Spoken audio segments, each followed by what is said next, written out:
In the widely acknowledged book, The Art of War, Sun Tzu explained, "Oi bruv, tosses the Glock here." And so, he got one from his fellow strategist, Mr. Beast. Wait, hold on. This quote can't be real. Ah, there we go. And he did that all in VR. Nothing was real in the BCs. Everything is a simulation.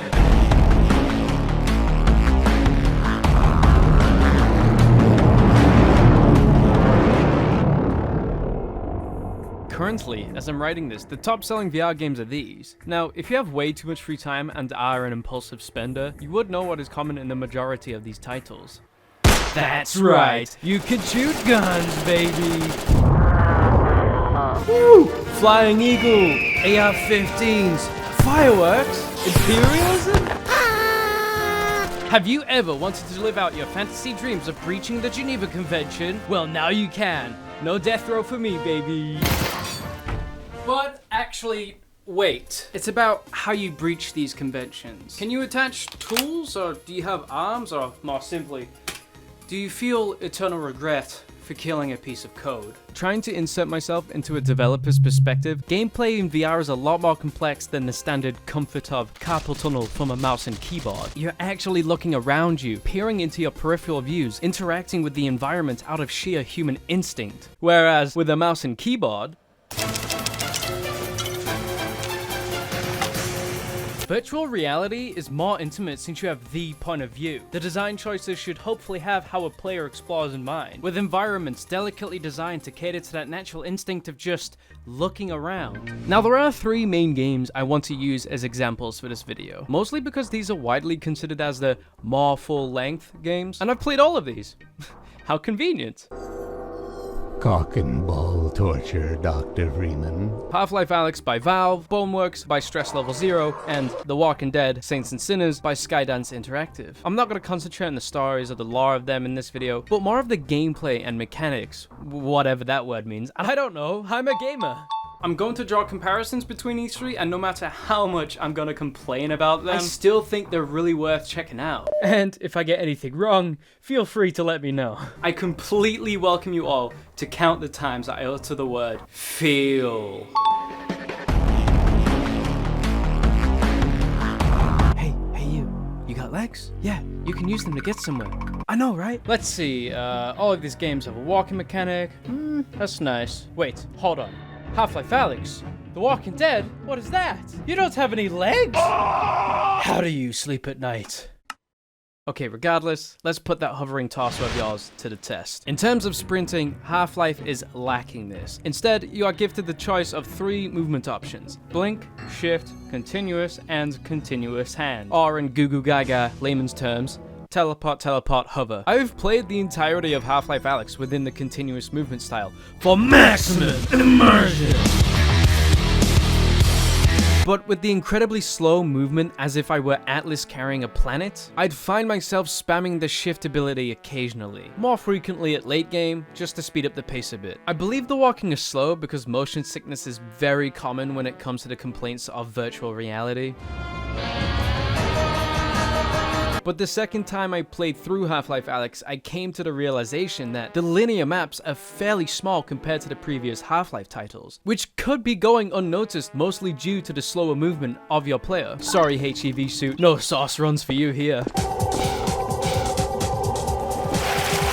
It would have been neat if they added a sprint button or a slider to determine the speed of the continuous movement. Boneworks has an interesting take on the movement. There's weight and momentum to each step, so when you let go of the joystick, you don't instantly stop. You thought you were playing Boneworks? No! You're actually ice skating on Swedish lakes whilst profusely sweating with a 2-pound headset strapped on. Personally, I don't get motion sick because...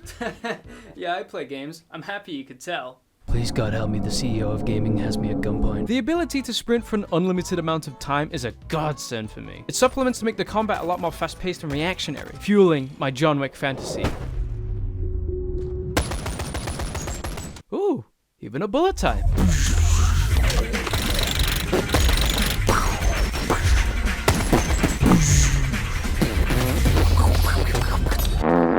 But if you're looking for something slower, something where every move dictates your survival, The Walking Dead Saints and Sinners can quench that for you. Here, drink this caffeinated soft beverage. Just like real life. Tude, RTWD, has a stamina bar that depletes when applying just about any excessive force, such as merely existing. So, just a word of warning, you might need a few of these when you're playing. It definitely helps cement the running theme of scarcity and you are fucked in a game about a ravaged virus that reanimates the dead. Shubba! Come on! Shubba! Come on! Being slow by not running does help you reserve endurance, and you would be spotted less by being passive. Additionally, conserving resources is a plus. Although this wouldn't be a problem if walking wasn't that damn slow. How are the walkers called walkers when they do anything but walk? I say this because they are faster than me and I am jealous. But if you're lazy like me, say bye-bye to that white bar and hide to valuable time, because now I have a conga line of zombies behind me because I just ran a marathon. Just take this. You guys are hungry. Please. It's a Snickers. You're not you when you're hungry. Snickers satisfies. The solution to this, of course, would be to unlock a pair of Yeezys for when you Naruto run. Now, of course, getting from points A to B in a game is very straightforward. Even a dog can do it. Just hold W when you're there. Congrats, here's your scholarship. Say hi to Harvard for me. You'd think for VR, well, just push forward on the joystick and you're there. Which, yes, it's true, but I feel the enemy is verticality. Depending on the angle of verticality, it's a range of what I call the Ramsker theory. Low incline meaning, yeah, this kind of slaps. Intense incline means a review bomb on Steam. Half-Life Alyx has the most I cannot be asked to do physical work friendly approach to verticality. Although you cannot jump in the game, the replacement for this is teleportation. Although this can break the in real life immersion, it definitely broadens out playstyles when you're tired of performing the grueling task of aligning yourself onto a thin platform. I'm playing Boneworks for God's sake, not indulging in a backyard slip and slide. You can jump, climb awkwardly, and run up vertical obstacles, given you are able to sprint jump, clearing out semi-long distances. And if you're feeling a bit cheeky, you can cheese it by moving forward in real life. I'm not saying getting to a higher position is impossible in this game. No. They are doable 100%. But if I wanted to do something agitating, I would listen to 10 hours of Fox scraping on a plate. But I digress. What about The Walking Dead? You cannot jump in The Walking Dead. Just stop. Don't try. VR can be very satisfying when you pull off a maneuver that includes actual physical movement. Whether it be that you're grabbing for something or dodging an enemy attack. What you're seeing now is my normal state. Just so coincidentally that these three titles all have zombies, walkers, so dodging a punch thrown will be common. However, Tude would be anomalous on this, considering the zombie walkers home in on you like a US submarine missile and just grapple the player, leaving them to shake vigorously into a seizure. But Half-Life and Boneworks' AI work how like a YouTuber's comment section would. Brainless. They will throw swings just so subconsciously with no forethought, leaving you a small window to dodge them.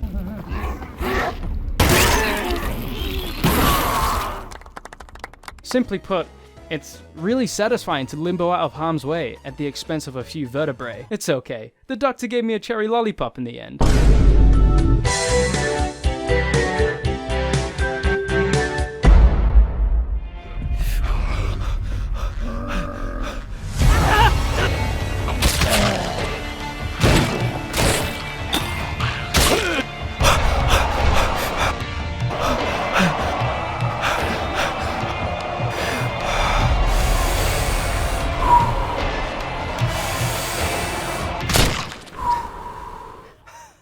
Just kidding, I actually missed 3 times. I just thought that bit looked cool. Now, what these games share in unison is something so new and innovative to gaming as a whole. Something unheard of, and no one dared to speak the name. They added collision detection. Goodbye, Pavlov. Goodbye, Onward. No longer will I stand by idly, sinking my hands into your coded voids of polygons. Because now the walls refuse my entry into the hierarchy of an admin's noclip on a Gmod server. Fuck. Because of the simple law of what my last physics class told me was a solid. I have a twin? Many times have I placed my hand on a wall in a gunfight to peek around the corner just because I thought it'd make me look cool. And well, it naturally felt more involving. Alex is miles more engaging in its detail when you notice the fingers actually bend around the 90-degree turns, even if there was really no wall. Whoa. Opening doors in all games can be confusing if you're more of a puller. Oh, Jesus! But luckily, I brought protection. Thankfully, The Walking Dead wields the answer to the issue of opening doors by completely fucking uninstalling them upon human contact.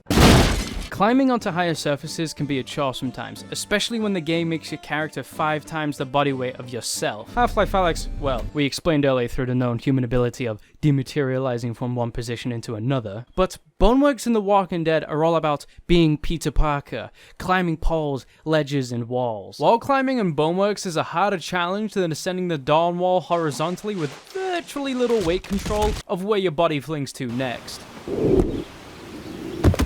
My man here needs to work on his abdominal gains. This causes you to be a lot more slower in fear of falling off because we don't want to do that all over again. Considering as well earlier that the game tells you that you should move slower with heavier objects, I take that more as an insult than I do advice. Enjoy my refund, buddy. Oh, and the wall is now taking legal possession of your arm. Maybe we're all naive about Nostalgia Critic. And God forbid you try to lift yourself up from hanging on a ledge in such a simple way of just pushing your arms down with force just to get enough speed just to lift yourself up.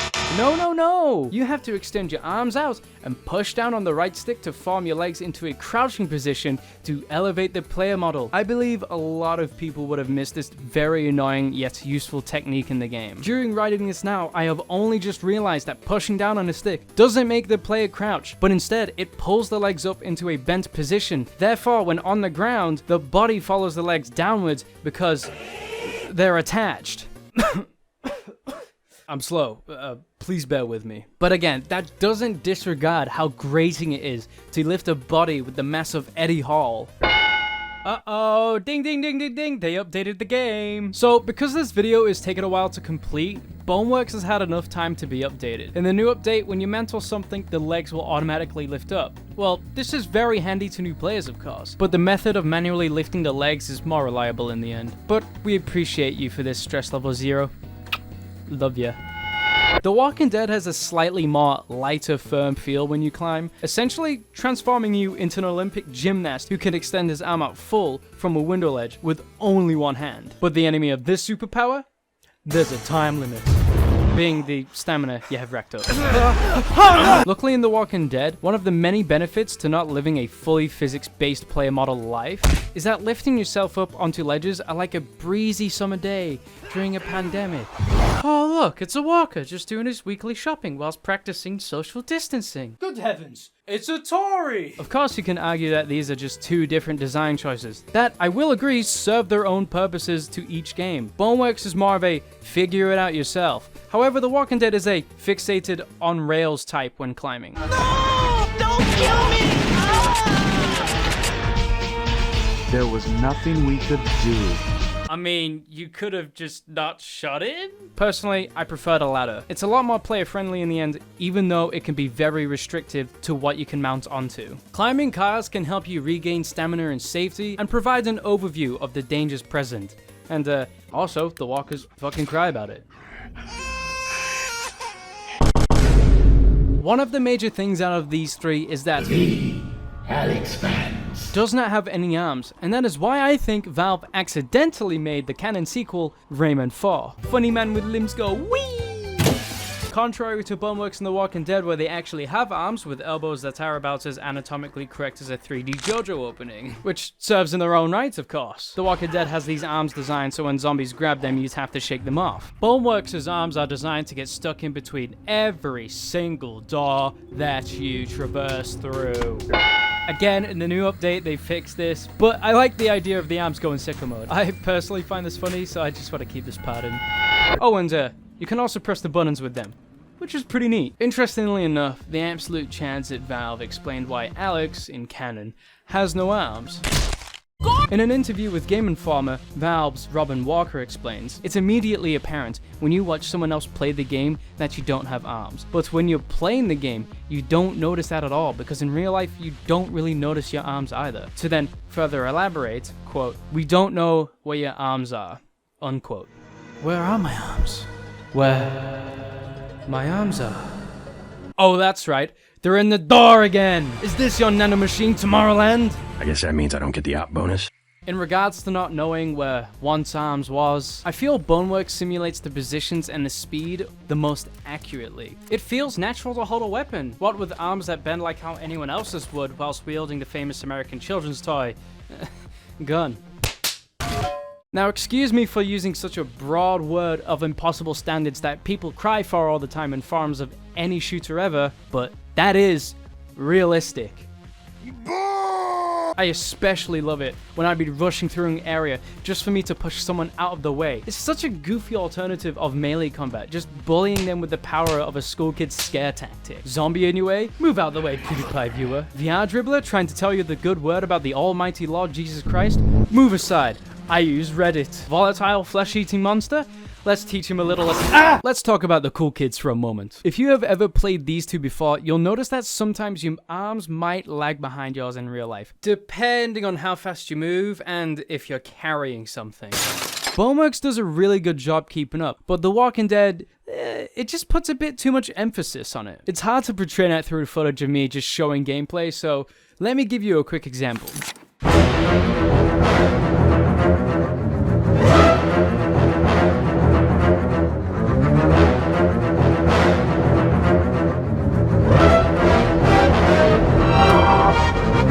But let me excuse this. Because of games like... it's like weight and resistance was necessary to prevent you from being a haphazard armed toddler playing tennis on the Wii. Waving your magic fantasy knife around like the Dragonborn was susceptible to the dark magic spell Daedric Epilepsy. It definitely caters to the idea of realism and feeling in that world, but a balance is required on how much restriction of movement a player has, and it's important that it lays in that sweet spot.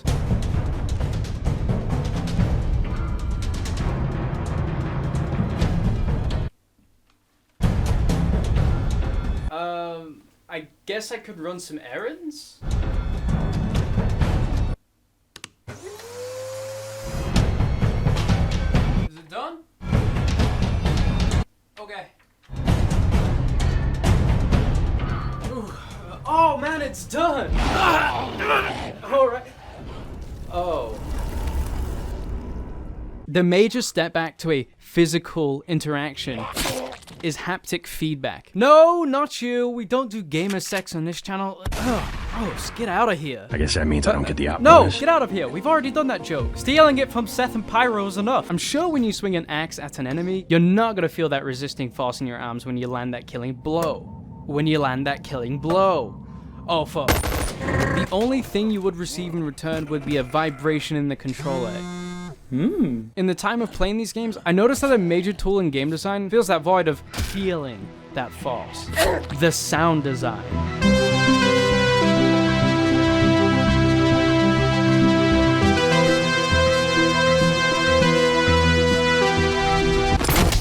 Now, hear me out. This may sound like I'm reaching high, but it is one of a human's 5 senses. Getting a sledgehammer and swinging it to a head has never sounded so good before, especially when you cannot feel it. It's got that oomph. It's got that explosive sound. It's got that definitive answer of, yep, you just murdered that person and now the police are on the way. Ha, what is wrong with you? The sound design for melee attacks are fundamental if you want to give the sense that you're delivering some serious force. I mean, just listen to a few examples.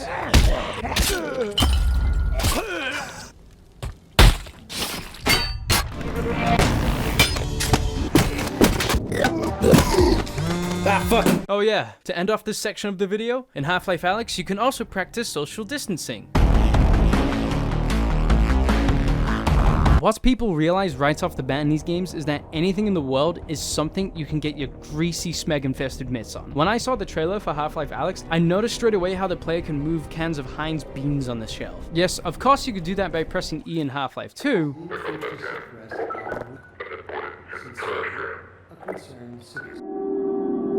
but I just knew the interaction was going to be more intimate, which is great because I haven't seen a person outside of a Discord icon in the past month. Literally, the way Valve demonstrates this is one of the very first things Alex does in the trailer. Just moving a bucket out of the way with her Raymond hands. I picked up a lot of garbage in this game, just passively throwing it around, and it never really struck me about how much went into making this a thing. It finally hit me, and I gained so much more appreciation for these insignificant items once I realized you can crush cans by just squeezing the index controller a bit harder. Yes! Now I can be the cool drunk kid at a college party without the expense of embarrassment. Goodbye, life-saving morphine. Hello, Heineken. You can pick up these cans by simply using your hand. What? You thought I was gonna make something deep out of it? But if you're a man or woman of sophistication, you could simply reach out and...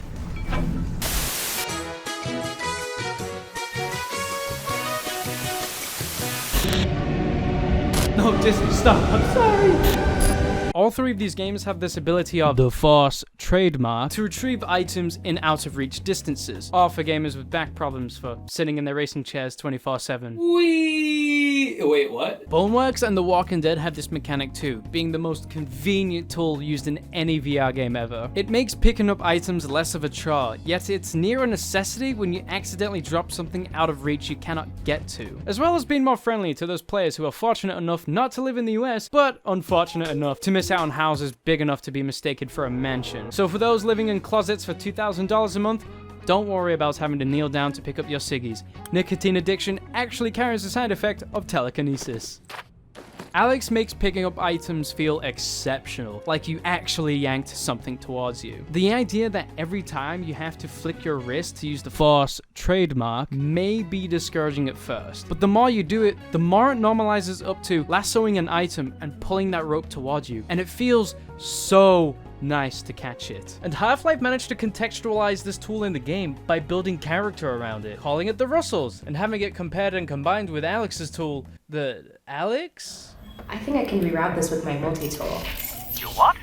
It's a tool with multiple functions. Alex, that thing's incredible. You need an incredible brand name. Something that really sells it. Who am I gonna sell it to? The Combine's not going to be here forever. How about I call it the Alex? It's a little derivative of the Russells, but yeah, provisionally, sure. Even discussing a plan of making more Russells and selling them once the Combine have been defeated. I'm going full production mode on the Russells, of course. So here's the plan. Conservative estimate, I figure 1 year to get the world unconquered by the Combine, get them off the planet, so that's year 1, then another year to mass produce the Russells. Without the Russells in such a story-driven game with explanations, Alex with the ability to force grab items would just be confusing, to say the least. That's not to put Boneworks and Walking Dead down in shame. It's a miracle they added that feature at all. I no longer need to bear the burden of physical labor. Anyway, can the world objects kill enemies? Yes, in Boneworks, I used a bag full of my content to kill this man. It took many tries before he submitted to surface-level commentary. The Walking Dead allows you to pick up bottles, and if smashed, can be used in a drunken bar fight. I, of course, with the brain of Plato, smashed a bottle on my hand, receiving not a single scratch, and a reminder that life is fiction, and we are just characters for God's amusement. And Half-Life, no. World objects are always good for stunning if an enemy gets too close. After dealing with the non-believers, you can actually pick up their bodies if you wanted, but not without the buy one get one free deal with Anchor Arms. Anchor Arms allows you to actually pick up bodies without feeling like you're bordering on purgatory from high blood pressure. And you don't want to see purgatory. With Anchor Arms, you can carry your comrades over your shoulder out of battle, or take your newfound Discord friend to the park. Exclusive to Boneworks, all rights reserved, batteries not included. The Walking Dead has the most limited world interaction. Sure, you can pick up a box of new pods, but you can never really adjust things like furniture, which could have been a neat inclusion, being able to barricade a door to prevent a horde from chasing you, or to lock a faction member inside. So, what can you pick up in the world of these three? These include, but not limited to, cans, bottles, ammo, weapons, boxes, totally not inspired by Half-Life boxes, stims, bandages, broken weapons, consumable cans, liquid cyanide, and medical tape to repair the battle scarring staring on my bedroom walls. Oh, I didn't mean it. Well, the demons seem too real. Only Half-Life Alyx and The Walking Dead have consumables, contrary to Boneworks, where it harnesses the power of Metal Gear Rising's nanomachines to repair the wounds you receive. Who needs medkits? Get the heckin' crap out of here. Now there's a pretty beam. Exquisite. In games where you can actually pick up anything, the weight of objects are hinted at through size, or more commonly but rarely, color-coded. Red means heavy, yellow means medium weight, and blue means you understand it by now. Next question. Alyx requires you to two-hand heavy objects such as barrels or boxes to gain full control over the weight. With one hand, you're exposed to the reminding nightmare of Boneworks. And much like that paralysis demon, it also applies the weight shift momentum restriction thingy, so sorry, Mr. PhD in gravity. In comparison, it's not as intense, making picking up a crate like you've just ingested an entire tub of whey protein. World objects can make some incredible shields, blocking the onslaught of opinions on the internet. Well, Alyx, actually can't block with items all too well. Upon being shot, you lose grip of your shield, making it all effort and no use. Finding the ingredients for a club sandwich in a world where food is limited to roasted Sunday sustenance and a can of Heinz baked beans would be more productive than using a lamp as a shield in combat. I can fix that. But if you're truly a big brain, you can use other world surroundings like a car door to block oncoming fire. Onto the topic of weapons. In Alyx, sadly the weapon choices are limited to 3. It lacks two-handed weapons that you would see in previous games like the RPG or the crossbow or a melee weapon. Gordon, take care of yourself out there. You can place two hands on your weapon, but they are in goo goo gaga language. Pistol, fast speedy pistol, bang bang scatter bullet pistol. Alyx has nodes littered in the world known as resins. You can trade these in for weapon attachments upon obtaining certain amounts. This is known as capitalism. Attachments like a grenade launcher, sights, or an automatically reloading ammo reservoir. Attachments increases the dynamics and fluidity of combat. Take this compared to... Still paying attention? Good. Now on The Walking Dead, it has an array of options for weapons. Lever action rifle, shotgun, double barrel shotgun, bow, revolver, and Call of Duty, the same good again warfare.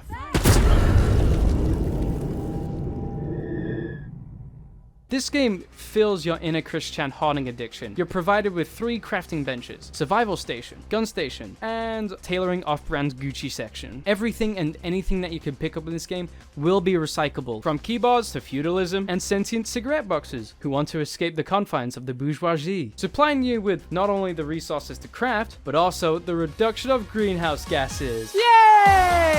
Oh, we're a bit too late.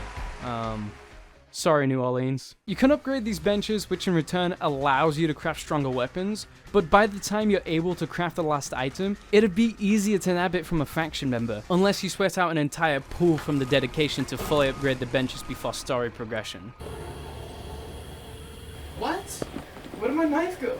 So, Boneworks. What gifts of intricacy do you bring? Myrrh? Frankincense? Christ, Marie, they're not rocks, they're minerals. 3-month membership of Xbox Live Gold? No, it's just a big box of air. You cannot craft or customize weapons in Boneworks, which is a shame. There are customized weapons with attachment variants, but they're found in crates, or chests, that are in fixed areas of their maps. You can also find weapons inside the vending machines around the beginning of each area too. But only if you have enough rupees. It would have been nice to encounter scopes or grip modifications randomly for you to slide them on to suit your taste buds. If eyes had taste buds? Ah, yes. I've created the weapon to surpass Metal Gear! Boneworks, interestingly enough, had shotguns at one point during its development. This trailer showcases a stubby pump action shotgun, but upon playing through the game, you don't find it. I can only assume it may have been a placeholder, considering it's oddly similar to the shotgun used in Stress Level Zero's previous game, Duck Season. Either it was a placeholder, or it just didn't work right in the full game. There's also this shotgun here, but again, you don't find it in the game.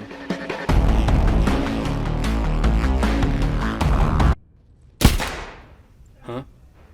What the? Now that you've seen all there is to see, would you like to exit the combat tutorial? No. Well, have at it then.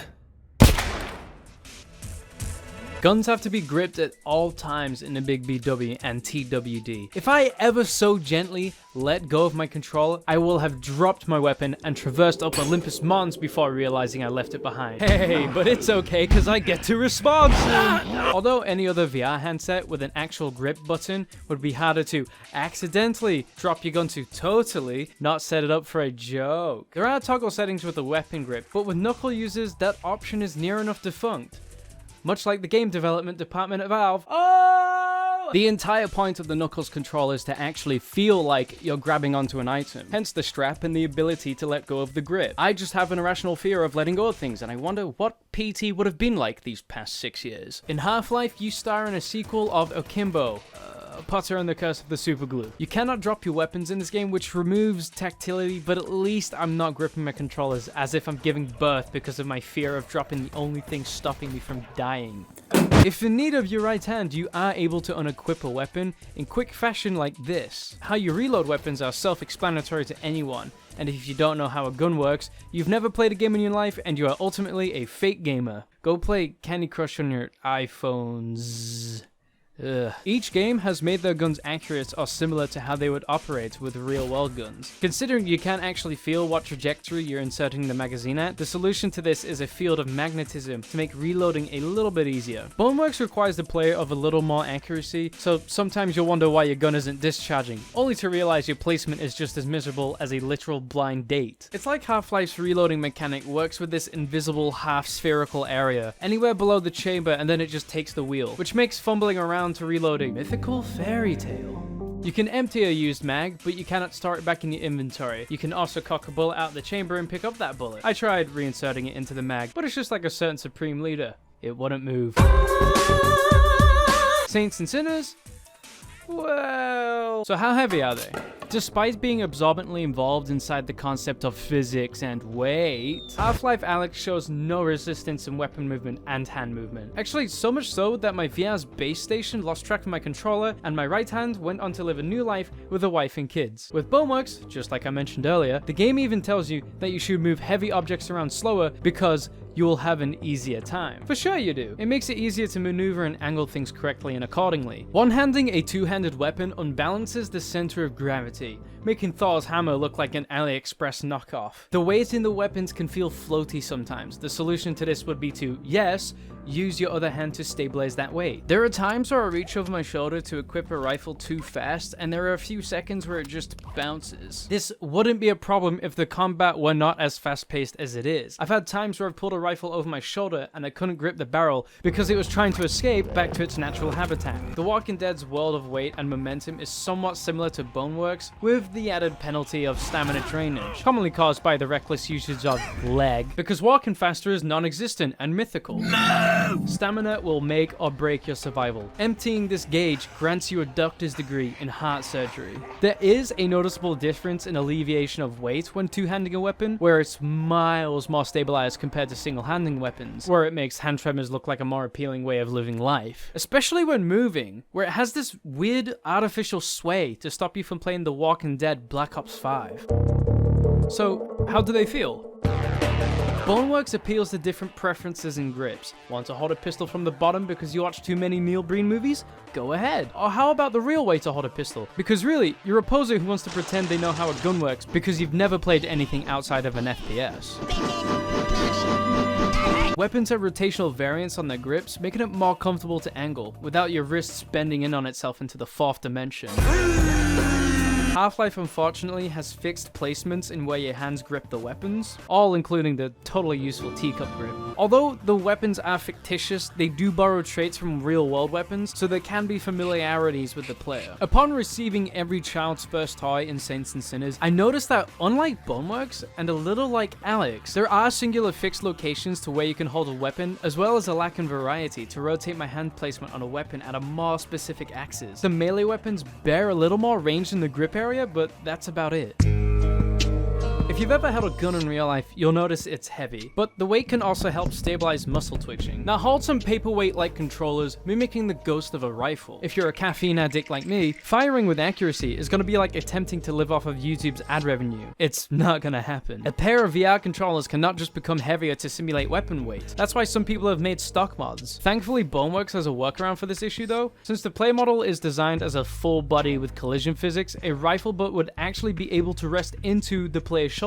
Not only will it kick back on them, reducing recoil, but it will stabilize the motion sway, making it easier to aim. Here's a video from one of the developers, Brandon from Freddy Wong, explaining this problem back in 2017 with hover junkers. One time I was playing with an SMG that didn't have a stock, right? And I realized it was hard to align the sights. That the issue is that I think people in VR have only been thinking of the stock as recoil suppression, but really what the stock does is it gives you a third point of contact. Any jitter that your muscles have in the real life, wiggling around, doesn't really affect it because it's planted into your shoulder, and it kind of averages all 3 points. And essentially, so what we did is by building an entire upper body, managed to build out a shouldering point that the gun can go to. It's something so simple, yet it takes the game further in miles. No, light years. Wait, no, Boneworks, come back! That's Andromeda! I've heard it's got really bad reviews on Metacritic! Now, when we're talking about Half-Life, and it doesn't really have this full body thing, I'd really think that my accuracy would be poor, due to having hands that need a sedative every 10 minutes. But in reality, I felt more stability in this than other VR titles that also don't have the full body.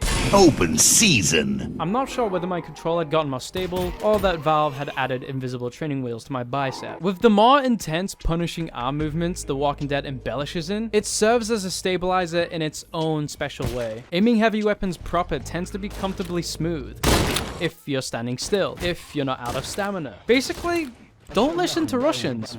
Rushing B never benefits anyone. Adding on to the practicality of rifles, you can even grab the stock, well, only with one rifle, and utilize it for blunt force trauma, sending your opponent into a permanent state of sleep. Good night. Applying NyQuil. No prescription needed. Anyway, quick fire round. Can you melee someone with a gun? Boneworks? Yes. The Walking Dead? Yes, after many failed attempts. Half-Life? No, unacceptable. Can you throw your gun to stun? Yes, you can also use the Force Trademark to return the rifle to kill, which is pretty cool. Saints and Sinners also allows you to stun an enemy by throwing weapons, but the impact seems minimal to none. Where's everyone going? Bingo? The alternative would be to just grab them by the head, and with human enemies, you should take cover because the accuracy is that of Chris Kyle. In Half-Life, you cannot throw the gun in Half-Life.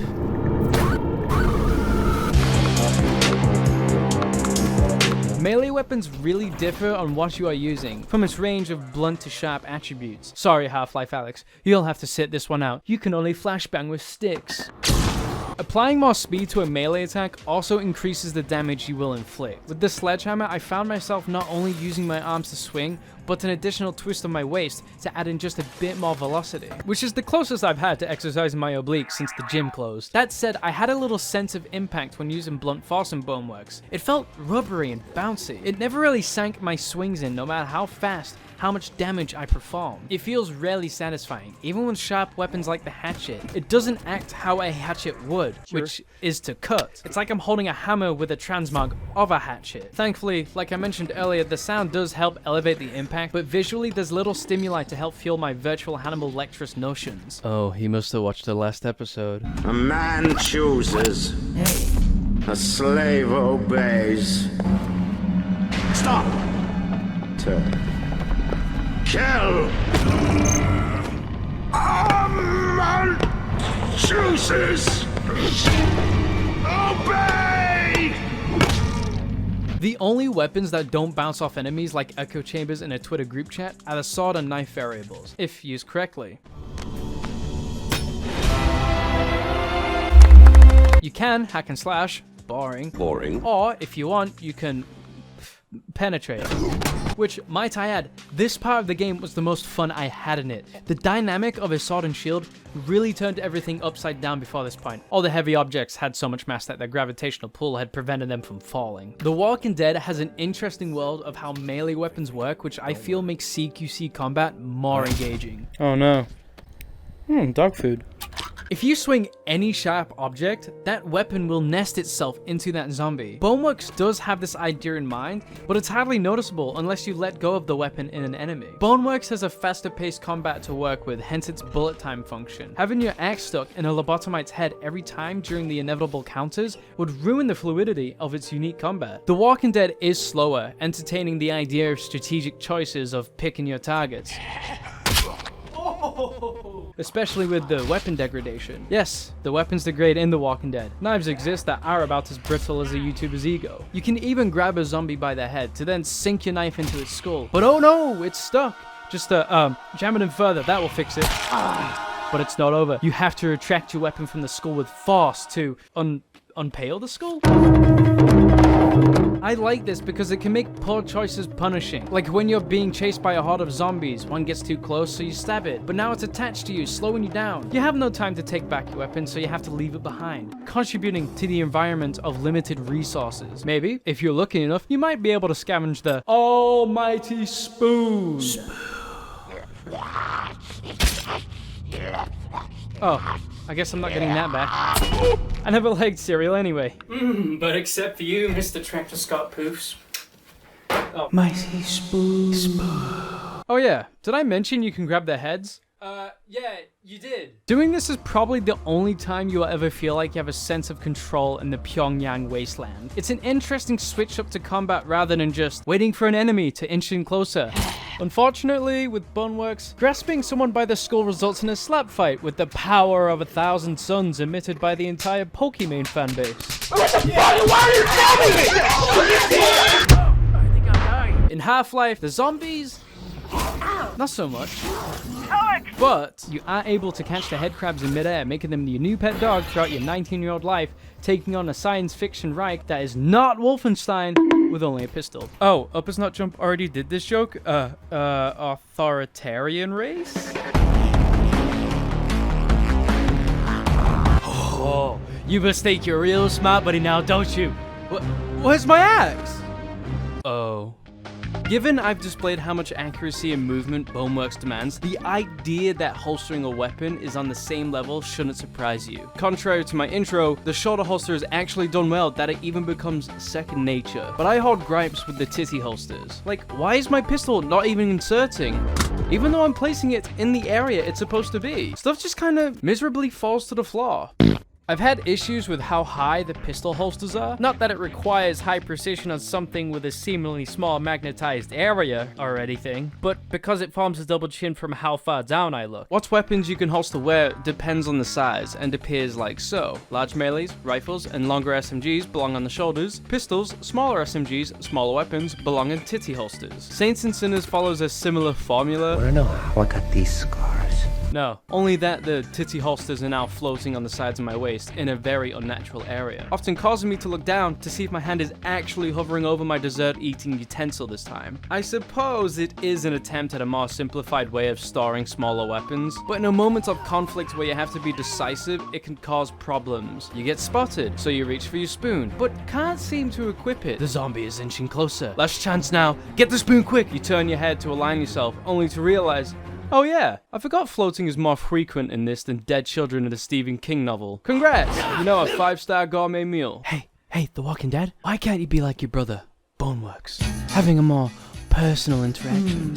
Creating a seamless transition, starting from eyes on the enemy. Hand reaches down to whatever man boob is grown on a pizza diet. Grab pistol to aim. If you manage to grab it. All the while, my eyes are still on the enemy. Yes. There is a sense of magnetism in The Walking Dead, but it takes some getting used to it first with its unusual area. Half-Life continues to be delinquent with none of that shoulder titty holster nonsense. Who cares? Because weapons are chosen from a 2-dimensional menu. What are you but a pair of gloves? Very handy for the pandemic, I must say. The only problem with this menu, yet insignificant, is that upon enabling, the menu is locked in place, waiting for you to pick a weapon. It neglects the thought of you moving. It's staying there till you let go of that button. Accidentally held the touchpad whilst moving out of cover? You've just bought the Olympia, buddy. Enjoy the dog rounds. But I lied. Half-Life does have shoulder holsters, where you store ammo. Which, why would one do this? Well, this may be the best design choice for a VR shooter. All these games want to store ammo in a waist belt or a circle in front of the player, which is somewhat close to realism. The problem happens when the player crouches down in combat. The game doesn't know where your waist is in real life, much like your arms. It's concentrating on where your head and hands are. When crouching, the game probably thinks you look like this. Or the alternative, if you don't have a body model, is that your lower half has sunk into the soil as if you've just discovered you possess a secret ability called Spice Girl. So, with the possibility of merging in the ground or having a back arched so far back you put white girls to shame, reaching for ammo can be awkward. And I want to emphasize, can. Not always, can. The convenience of having ammo over shoulder is a blessing. No longer will you be in cover, only to stand out of it momentarily to clumsily rush for a mag whilst being shot at to half-life. Oh, he said it! He said it, that's it! Video's over! Go home! The game knows you want ammo the moment you place your hand behind your head. Half-Life also knows where you live, your social security number, your credit card details, your mother's maiden name, the first school you went to, your first pet. They know everything. So far, VR tech only tracks your hands and head. As for the rest of your body, well, only you know. There are additional trackers you can buy and strap to places like your foot, but I've only seen people use this for VR Chat's Dungeon RP. Boneworks may look like it shares the same rawness as Untitled Unmastered, but there's actually an inventory screen, in case you've forgotten where you've left your heroin. But it's behind a layer of a menu screen, which is displayed in real time, so it kills the incentivization to use this method. Getting to inventory screens should be single step, especially in a faster paced game. You're finding survival tools, not the hidden loot on the family computer. In the end, it's better to remember where you left your fix. Alex has a smaller system going for itself. You can carry up to 2 items at a time, 1 in each wrist. From cells, stims, grenades, and the finest overpriced vodka you can find that still shares the taste of Listerine. The Walking Dead has a more personal inventory screen. Much like Metro Exodus or more well-known games such as London Shopping Simulator, you physically pull out a backpack to access your items. Added that in The Walking Dead, you can actually move around. This will of course store anything you are able to pick up, included with a section dedicated to quest items, which definitely benefits over micromanaging and trying to find a specific item upon others. I forgot to mention that you can only carry 1 heavy weapon on your right shoulder. Your left shoulder carries the backpack. This backpack actually allows you to carry 1 extra heavy weapon inside, as well as the optional upgrade for a second slot. You know, to carry every other game in this video. It's a shame how you can't store bandages inside your waist holsters. Pulling out a backpack on low health during a firefight against CSGO Smurfs is the last thing I want to do. Healing is an engaging activity in itself, with consumables from food, drinks, oral medicine, and bandages. Juxtaposed in the other immersive RPGs, you would open a menu, freezing time and space as you know it. Click the funny healing item, leave the menu to suddenly see your health rise. What? But through the power of having 2 working limbs, you heal by ideally getting to a safe spot, pulling out the backpack, equipping the bandage, and rolling it around your arm, and we've just finished all 10 seasons of The Walking Dead in that time. Good job. Again, slow burner survival game, benefited from more thought out decisions. Half-Life Alyx truly hands you training wheels into a life ending in rehab. Hey, there's a health station. It's empty. There's a fuel cell nearby, caging a parasite. Hand that bad boy to the Jamba Juice machine and inject that into your ligaments. What's that? Low on health and no station is nearby? Some crackhead passed through here an hour ago. So, look around for needles topped up with glow stick fluid. Inject it anywhere. Gamer with no social experience style, strong video game protagonist style, Pulp Fiction, and Dead Space. And that's the extent of Alyx's healing. It's pretty straightforward. Back to The Walking Dead, it goes a little more in depth to its healing. Stamina and health are and can be intertwined. Throughout your scavenging endeavors, you come across food and drink, just like real life, except on a smaller scale because everyone at Asda keeps buying out the stock of my alphabeti spaghetti at Asda. The majority, if not all, food and drink you find in the wild are either old, rotten, or spat in by a McDonald's working just before the apocalypse. Take this tuna for example. So old that it's molded its own legs that atheists cry it's their ancestor. Upon consuming the tuna, your max stamina will increase by 10 points, but you are penalized with a deduction of 15 points from your max health. Drinking Monster Ultra benefits you another 15 points in stamina, ultimately followed by a punishment of caffeine addiction and heart disease. The solution to this would be to find fresh food, but if this were really an RPG, it would be categorized as a rare drop. So the latter option would be to be your own sous chef and make the stew yourself. moron. It is the first option on the bench. Unfortunately, no crack addicts are in this game. The healing items you scavenge in New Orleans range from sterilized bandages, frequently found in faction houses, that heal for 40 points, the very rare medicine capsule that increases max health by 25 points, and used bandages that look like the insides of the caterpillar cake I got for my birthday. This heals for 20 points. You don't receive stamina penalties from dirty healing items, which is a shame, but think about it. Why would light cloth wrapped around your arm slow you down any more than the 10 broken weapons in your backpack? In the end, I do salvage my dirty bandages and my ancestors, trading them in for the chef's special stew, and more stew. Lastly in this section, the one design that trumps all the other designs before this. In Half-Life, you can wear a saucepan as a hat. So now, the moment you've all been waiting for, you've sat through days of me talking, I thought I'd leave the best for last. Everyone, please put your hands together for... Alex, yeah, you can teleport, climb, and it will push you up. The Walking Dead, yeah, the game knows what you're doing and it will push you up. Boneworks, no. Boneworks does not care about your feelings. But you're so supreme. I give my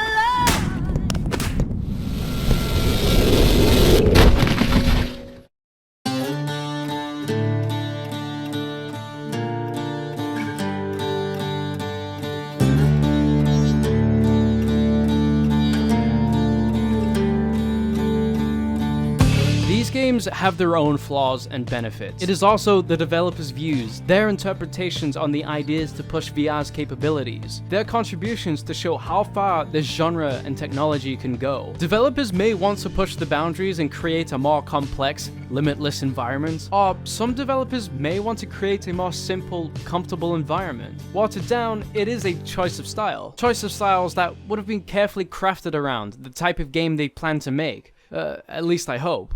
Half-Life Alyx is grounded in linear storytelling, and I would say it takes elements of physics, but it's really nothing new. Half-Life as a franchise has always toyed with the idea of physics. Alyx just elevates the dynamic of how a person interacts with the world around them, which is a whole new experience in itself. Take away the VR part, and you have yourself another standard shooter. Take away the controller or the mouse and keyboard, and you have yourself a feature-length movie.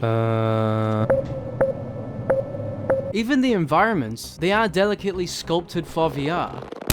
Areas as simple as kitchens are made to be familiar to kitchens you'd see in your normal life. Half-Life allowing you to open cupboards subconsciously indicates to your brain that anything in this world will rotate or change position. Half-Life feels focused to break that realism standard that Boneworks and The Walking Dead set a precedent for. I mean, it is in a universe with aliens and architecturally unbalanced skyscrapers partaking in the largest game of Jenga, and the gunships that are actually alive with augmentations. Oh yeah, they added a workshop now too. I cannot wait for that to be littered with anime and horror maps made by a Russian 12-year-old that just discovered what a creepypasta is. Although fun, Boneworks can be irritable at times. I feel the movement is too dominant in the hands. So, for example, you can push your body away from a wall from just pushing, compared to Alyx, where your headset placement has the final say in where you stand. I suppose that's the trade-off when you attempt at doing the hard task of making physics as accurate and as raw as possible. Boneworks is more taxing of physical movement, but it opens the door for multiple ways to clear an area. But I don't know, I'm currently as creative as Iraqi when he thought Superfly was a good stand. That's right, 2 Joe jokes in the past 40 minutes.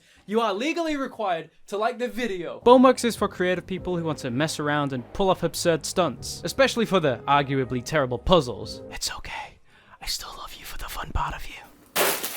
I mean, damn, they even encourage cheating. Boneworks prides itself on being a game that demonstrates advanced VR mechanics and concepts, and that players are recommended to have previous VR experience and understanding before playing. Well, by golly, here is my resume and national insurance number. I'll start Monday. It's like it's poking fun at how employers want you to have 3 years experience, but there's no way to get that experience because no other place gives you that experience the employer desires. Seriously, I don't know any other games that are this advanced. Boneworks can be unwelcoming to new players, but if you decide to manifest masochism into your life, play so many hours of this game as an intern, it becomes easier to understand what to do when and where. It is fun, after a few hours or so.